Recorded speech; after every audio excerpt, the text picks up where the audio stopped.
Tết Mậu Thân 1968. The year of 1968 was already heavy with grief when shadow of war grew larger than ever.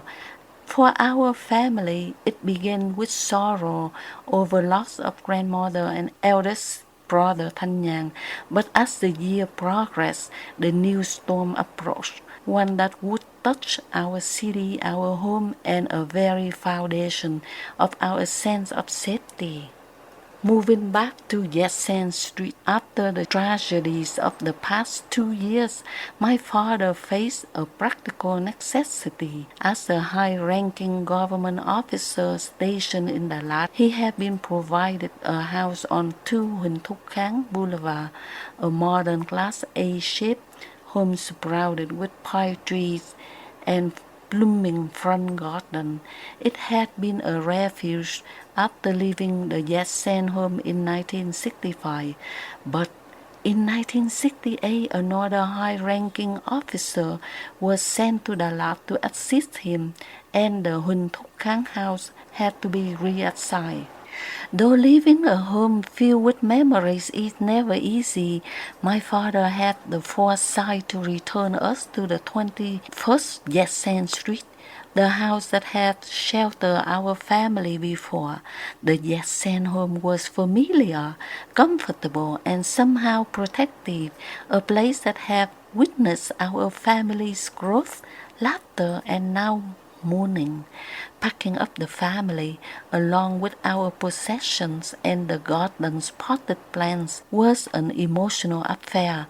The young siblings asked, "Why do we have to leave again?" My mother reassured them with her quiet, composed way. "God has guided us through many changes. He will continue to protect us." Thanh Tâm, though still in Saigon, wrote letters urging us to stay strong and keep the household in order. We arrived at Yersin Street in early January 1968. The house stood as testament for stability, high-ceiling wide windows, and garden that could hold the laughter and sorrow alike. For the first time in years, the entire family, all 10 of us, remained at home, slept under one roof, each room filled with a scent of pine wood furniture, flowers, and memories will carry us. Tết Mậu Thân approached. As January 1968 progressed, the city prepared for Tết Nguyên Đán, the Monkey New Year, a time of traditionally marked by family gatherings, offerings at altar, and moments of reflection. Despite the tension of war, we follow the rituals faithfully. Our mother prepared bánh chưng, filled the house with incense, and arranged fresh flowers on the altars. The younger children play in the garden, unaware of how quickly the world outside could change. But even as we celebrated Tết, the news from across the country was ominous. Reports from Saigon, Huế, and other southern cities indicated that increasing Viet Cong activity, ambushes, attacks, and sabotage had intensified. The military intelligence warned the major offensive plan during the holiday. For the first time, the abstract threat of war fell dangerously close. The night of attack, the night of the 30th January 1968, the eve of Tết, remains etched in our memories. The city seemed unusually quiet at first, a deceptive calm. Then the first sound came, the distant explosion, followed by another. The ground trembled beneath the weight of artillery. Shadows moved across the walls as sirens wailed in the distance. We huddled together in the living room.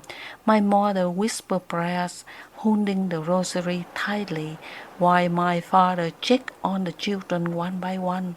The younger ones clung to us, eyes wide, hearts pounding, as the reality of war penetrated the sanctuary of our home. From the windows we could see the flickering glow of fire across the city.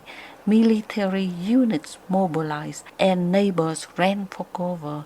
The air was thick with smoke, gunfire, and unmistakable scent of burning buildings. Every moment seemed stretched as the night itself were holding its breath, waiting to see what would happen to us. A miraculous protection amidst the chaos. A miracle occurred.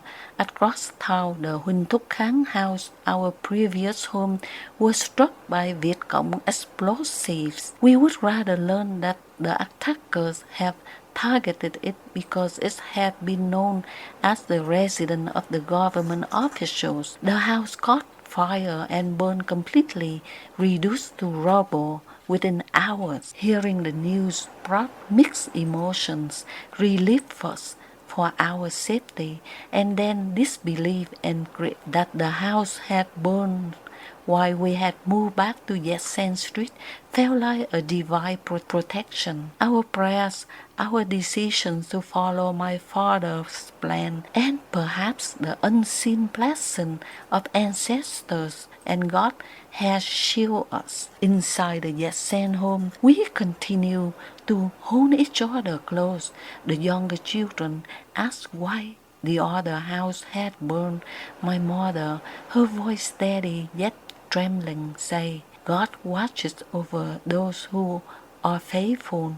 We were meant to be here. My father quietly and resolute reassured us that we would continue to stay together, that our home was still a place of safety, and that as long as we trusted in him, we would survive the trials of war. Life during Tết Mậu Thân, even in the city under threat, we attempted to celebrate Tết as best as possible.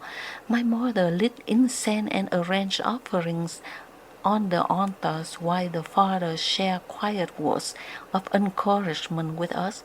The children played with simple toys, sang Tết songs, and recited blessings learned from school. Outside, the city burned in places we could not see. Explosions, gunfire, and fires marked the spread of Tết offensive across South Vietnam. Saigon, Huế, and other major cities become battlegrounds, with civilians and soldiers alike caught in the violence.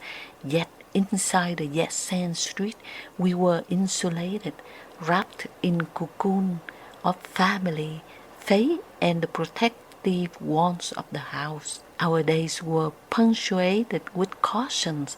Windows were closed at night, doors locked and reinforced, food prepared in advance in case we could not leave the house. My father, while occupied with official duties, ensured that the neighborhood maintained communication, alerting residents of dangers and checking for casualties. The house became a hub not only for our family, but for neighbors seeking safety. The psychological toll. Even our miraculous protection, the events of Tết Mậu Thân left deep impressions on the children. Nights were restless, dreams were filled with fire and smoke. Whispers of distant explosions reached our ears even in the safety of our home. My mother's quiet strength became essential, her prayers a source of comfort. My father's calm, measured demeanor reminded us that fear was natural, but panic would not serve us. As day passed, we gradually emerged from our immediate fear. News arrived of destruction across the city and region, of the sacrifices made by soldiers and civilians alike. Our neighbors mourned losses, and yet the survival of our family and our home felt like a sign, a blessing from God that we were still together, still protected. Reflection on survival and faith. Looking back, the decision to move back to Yersin Street was pivotal. Had we remained at Huỳnh Thúc Kháng, we might have faced disaster directly. Instead, we were spared. A reminder of providence often works through the seemingly small and practical choices of daily life. The Tết Mậu Thân became a time not only for celebration but also for reflection. We understood the fragility of life, the dangers of the war, and the profound importance of family and faith. Our home, though ordinary compared to the modern glass house we had left, became a sanctuary. Within its walls we felt the presence of God's protection, its ancestral care, and of love that could endure even the worst of human conflict. The aftermath. In the weeks following Tết, the city slowly began to stabilize, though the scars of battle remained visible. The destroyed houses, the burned streets, the reports of casualties reminded us that the war had reached into every corner of life. Our family, however, carried on. We tended the garden at Yersin Street, cooked meals and restored routines disrupted by fear. My mother's resilience deepened.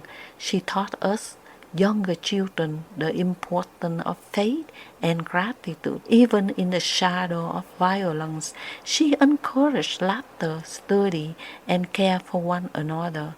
My father continued his official duties, guiding the city through post-Tết recovery, while never forgetting the lesson of prudence and foresight that had preserved our family home. Our surviving during Tết Mậu Thân was not only a blessing but a defining moment for the family.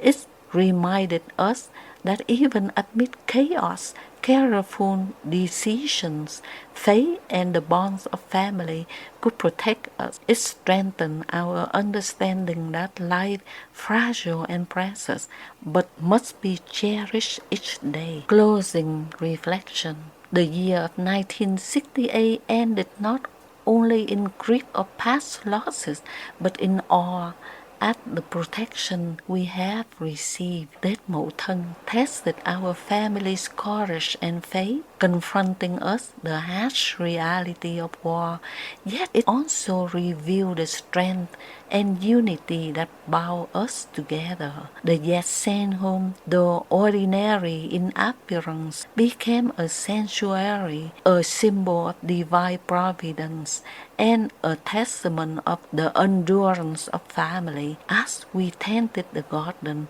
shared meals, and prayed together, we knew that we had been spared for a reason to continue living, loving, and carrying forward the lessons of resilience and faith. Even as the war raged beyond our walls, our family understood the deep truth that home is more than bricks and walls. It is where love, faith, and togetherness endure. And in that moment, in that house of 21st 1 Yersin Street, we were truly home.